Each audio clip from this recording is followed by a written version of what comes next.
22 কিলোমিটারের দূরত্ব নীলমাধব।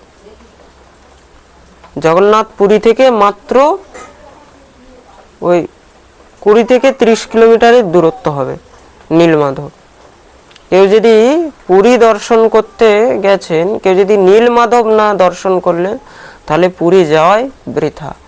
জগন্নাথ পুরী গেলে 3টি বিগ্রহ অবশ্যই দর্শন করতে হবে, অন্যথা আপনার পুরী যাওয়া বৃথা। কি কি? প্রথম হলো জগন্নাথ, দ্বিতীয় হলেন আলারনাথ, আর তৃতীয় হলেন নীলমাধব। জগন্নাথ থেকে 10, 15, 20 কিলোমিটার দূরে হলো আলারনাথ, আর জগন্নাথ থেকে প্রায়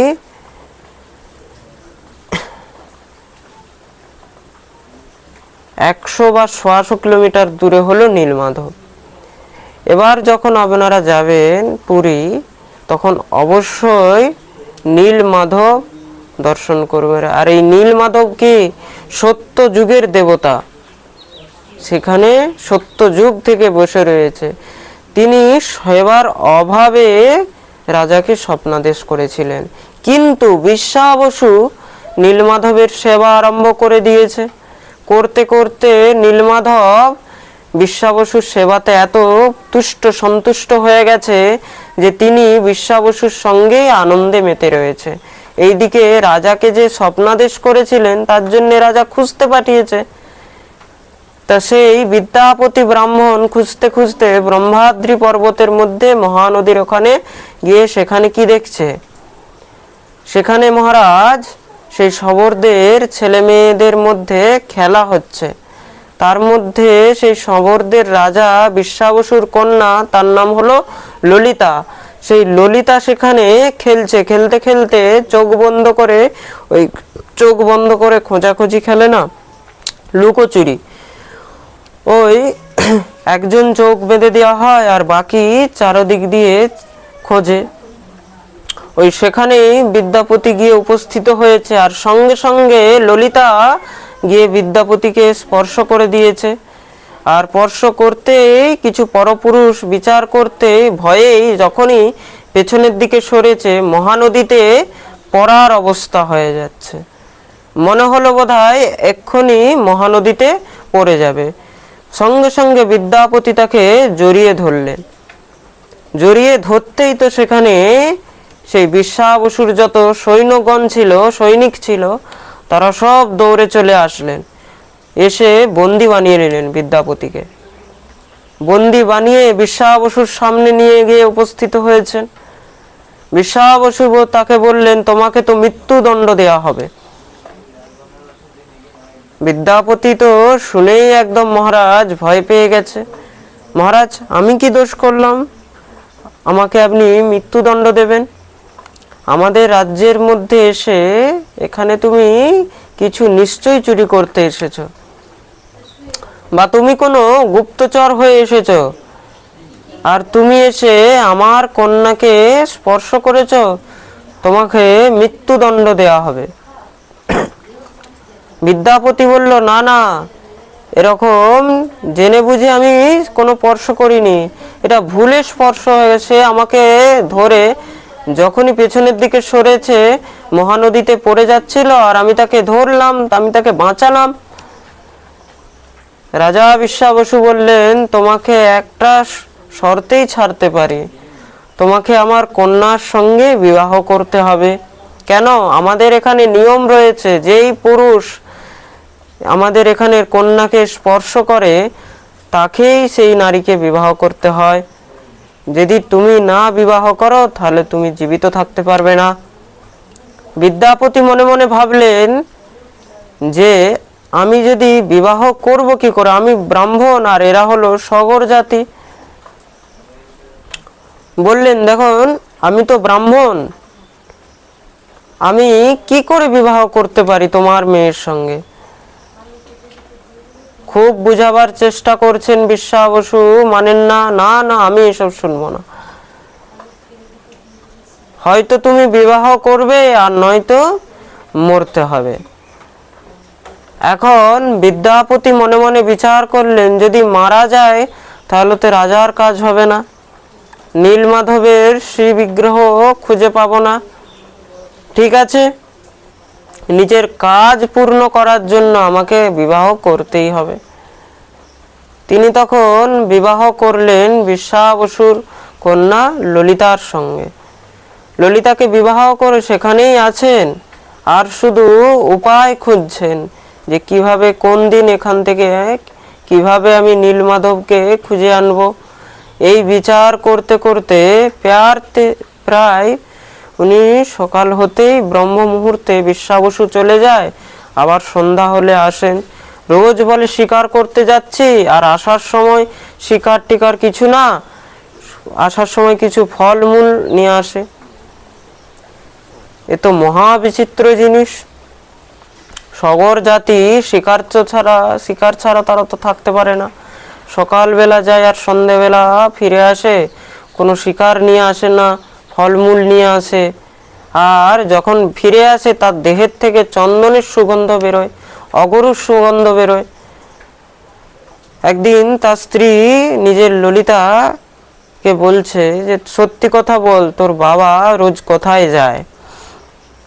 ললিতাকে তো মানা করা আছে যে কাউকে এই গুপ্ত রহস্য বলা যাবে না। সে তো রোজ যায় সেই পাহাড়ের মধ্যে, সেই গুফার মধ্যে ব্রহ্মাদ্রি পর্বতের ভিতরে নীলমাধবের সেবা করে চলে আসে। ললিতাকে বলা আছে কাউকে বলা যাবে না।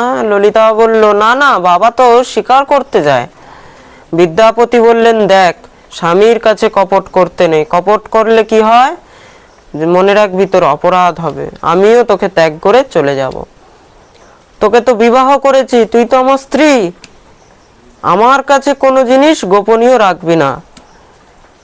ললিতা তখন বললেন, কি বলবো হে পতিদেব, হে নাথ, আমার পিতা প্রত্যেক দিন ব্রহ্ম মুহূর্তে তিনি এই ব্রহ্মাদ্রি পর্বতের মধ্যে গুফায় নীলমাধব সেবা করেন।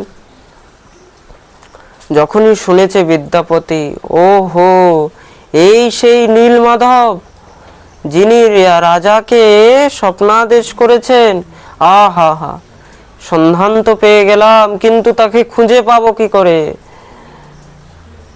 বিশ্বা বসু যখন সন্ধ্যাবেলায় এসেছেন, বিদ্যাপতি গর্জনা করে বিশ্বা বসুকে বলছেন, নিজের কন্যাকে বিবাহ দিয়ে ঘরের মধ্যে আমাকে রেখে কপট করো।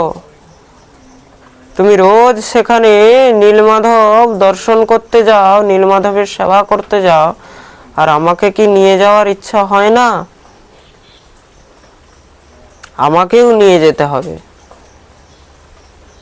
তখন বিশ্বা বসু বিচার করলেন যে জামাই বলেছেন তখন তো নিয়েই যেতেই হবে, নাহলে তো জামাই রেগে যাবে। কিন্তু মনে মনে ভয় আছে, কিসের? যদি নীলমাধবকে নিয়ে চলে যায়।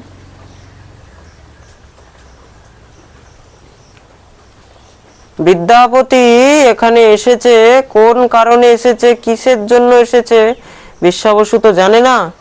মনে মনে ভাবলো, সত্যিই কি এখানে নীলমাধবকে খুঁজতে এসেছে? যদি এখান থেকে নিয়ে চলে যায়, আর নীলমাধব তো বিশ্বা বসুর প্রাণ হয়ে গেছে, নীলমাধবের সেবা ছাড়া বিশ্বা বসু আর থাকতে পারেন না। সকাল হতেই একদম মহারাজ মহানদী স্নান করে একদম সেবায় চলে যায়, দিনভর সেবা করতে থাকে, সন্ধ্যাবেলা ফিরে আসে, একদম মহারাজ গুফা ঢুকে দিয়ে একদম চলে আসে। জামাই বলেছে এখন মনে ইচ্ছা হয়েছে, না নিয়ে গেলে রুষ্ট হবে। ললিতাও বললে, দেখো, ইচ্ছা যখন হয়েছে একবার নিয়ে যাও, একবার দর্শন করিয়ে নিয়ে আসো। বিদ্যাপতি বারবার অনুনয় বিনয় করছেন, আমাকে একবার তো দর্শন করাও। বললেন, ঠিক আছে, তোমরা তাহলে কালকেই আমার সঙ্গে যাবে। বিদ্যাপতি মনে মনে খুব খুশি হয়েছে, রাত ভোর ঘুম হয়নি বিদ্যাপতির, আমি নীলমাধবের দর্শন করতে যাব। সকাল বেলায় যখন মহারাজ যেতে লাগলেন, যার সময় তার স্ত্রী ললিতাকে বললেন, ললিতা একটা কাজ কর তো, আমাকে কিছু ধান্য দিয়ে দে। কেউ বলে গম দিয়েছিল, কেউ বলে শস্য দিয়েছিল। গমও ধান্য, শস্যও ধান্য, সপ্তধান্যের মধ্যে এগুলো সবই ধান্য। ললিতা বলল, কিসের জন্য? ঠাকুর দর্শন করতে যাব, খালি হাত দর্শন করতে নেই। আমরা বলি না, সংসারের মধ্যে কিছু কিছু জায়গা আছে যেখানে খালি হাত যেতে নেই। ঠাকুর বাড়ি, মন্দিরে গেলে কখনো খালি হাত যেতে নেই। গুরুর বাড়ি গেলে কখনো খালি হাত যেতে নেই। পাঠে, কীর্তনে, বন্ধুর বাড়ি, এগুলোতে গেলে কখনো খালি হাত যেতে নেই। কিছু না কিছু অর্পণ অবশ্যই করা উচিত, অন্যথা দোষ হয়। তা আমি দর্শন করতে যাচ্ছি, আমার কাছে তো কিছু নেই, তুই আমাকে কিছু ধান্য দে। সঙ্গে সঙ্গে মহারাজ দুই হাতে ধান তুলে দিয়ে দিলেন। ধান নিয়ে একটা মহারাজ পটলির মধ্যে বেঁধে রেখেছেন, বেঁধে নিয়ে চলছেন। কেন? বিশ্বা বসু যার সময় তোমার চোখ বন্ধ করে নিয়ে যাব, তোমার চোখ বন্ধ করিয়ে নিয়ে যাব। চোখের মধ্যে কাপড় বেঁধে নিয়ে যাচ্ছে।